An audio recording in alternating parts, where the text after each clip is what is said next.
Hello बच्चों, let's start the question. The question is if the probability that a randomly chosen 6-digit number found by using digit 1 and 8 only is a multiple of 21 is p. So find the value of 96p is equals to.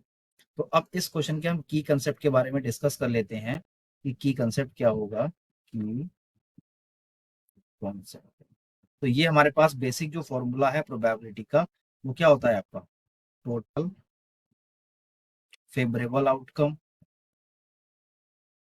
Okay, favourable outcome और upon में होता है आपका total possible outcome. Total possible outcome, ये हमारे पास basic इसका formula होता है। अब मुझे मान लो फैक्टोरियल को ओपन करना है, क्या है आपका फैक्टोरियल एन दे रखा है, तो इसको मैं किस तरीके से ओपन कर सकता हूँ, एन बाहर आ जाएगा और ये क्या मिलेगा आपको n-1।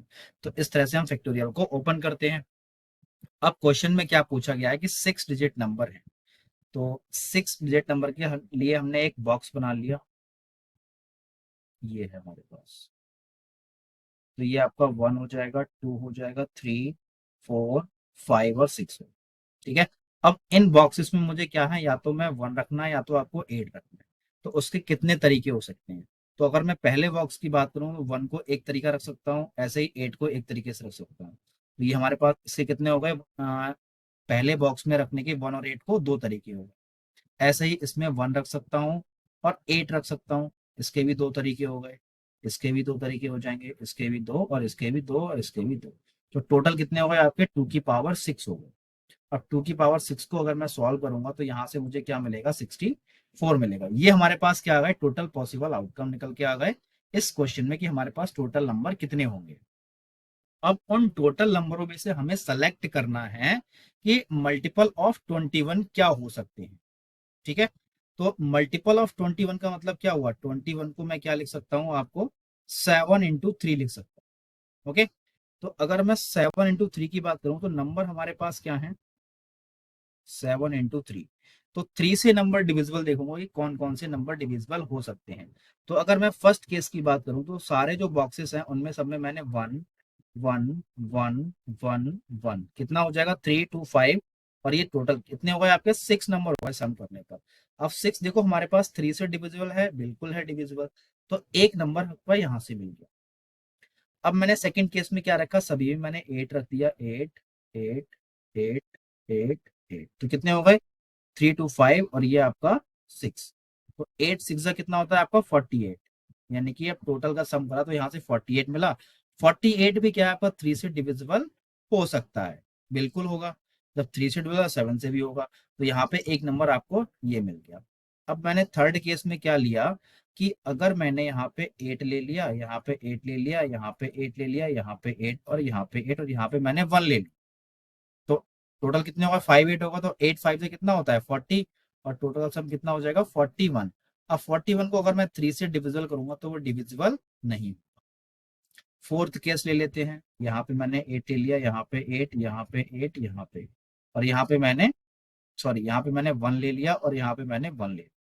तो कितना हो जाएगा 8 4 जा 32 में 2 ऐड करूंगा तो कितना हो जाएगा आपका 34 हो जाएगा। अब 34 क्या है, ये भी हमारे पास 3 से डिविजिबल नहीं है। फिफ्थ केस ले लेता हूँ, क्या मिलेगा 8 8 8 और यहाँ पे 1 1 1, तो 8 3 जा 24 हो गया। 24 में 3 को ऐड करूंगा तो यहाँ से मुझे क्या मिलेगा 27।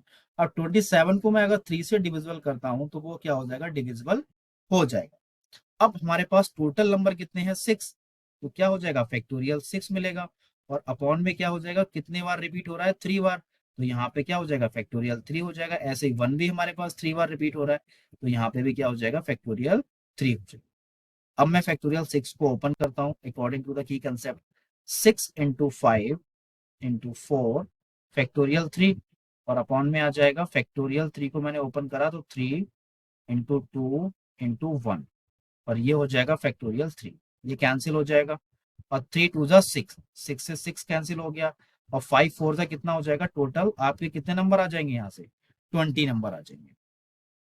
अब मैंने 6 वाला केस देखा, तो इसमें मैंने यहाँ पे क्या रखा 8 रखा, और यहाँ पे मैंने क्या रख दिया यहाँ पे भी मैंने 8 रख दिया, बाकी में मैंने रख दिया 1 1 1 1। तो कितने हो गए आपके 16, 16 और 4 कितने हो जाएंगे आपके 20। अब देखो 23 से डिविजिबल तो नहीं है, तो इसको हम काउंट नहीं करेंगे। अब लास्ट नंबर हम क्या ले सकते हैं यहाँ पे, जैसे कि मैंने 8 ले लिया यहाँ पे, बाकी में सभी में 1 1 पुट कर दिए, कितने हो गए 4 5 6। तो कितना मिलेगा आपको 3 2 5, और 8 और 5 कितना हो जाएगा, इनका सम करने पर 13 हो जाएगा। 13 भी हमारे पास 3 से डिविजिबल नहीं है, तो ये भी नंबर काउंट नहीं करेंगे। अब देखते हैं हमारे पास जो टोटल फेवरेबल आउटकम कितने बन के आ गए, एक नंबर यहाँ से मिल गया, एक यहाँ से मिल गया, तो 1 प्लस 1 और प्लस कितना हो जाएगा 20। तो टोटल फेवरेबल आउटकम कितने आ गए आपके 22 निकल के आ गए। अब क्वेश्चन में हमारे पास पूछा गया कि प्रोबेबिलिटी निकालनी है, तो फेवरेबल आपके 22 हैं, और हमारे पास जो आउटकम आई थी टोटल पॉसिबल वो कितने थे आपके 64 थे। अब मैं इसको सॉल्व कर लेता हूं, तो 2 1 जा 2 1 जा 2 3 जा 2 2 जा, तो पी की वैल्यू हमारे पास कितनी आ गई 11 अपॉन में 32 आ गई। क्वेश्चन में क्या बोला गया है कि हमें 96 पी का वैल्यू फाइंड करना है। ठीक है, तो कर लेते हैं यहाँ पे 96 इंटू 11/32। अब 32 से मैं इसको कट करूंगा, तो 32 3 जा, ठीक है, 32 कितना हो जाएगा 3 जा 96 होता है। ठीक है, अब 11 का मल्टीप्लाई मैं 3 से करूंगा तो कितना मिलेगा आपको 33 मिलेगा। तो यही इस क्वेश्चन का फाइनल आंसर है। आई होप आपको समझ में आ गया होगा। Thank you.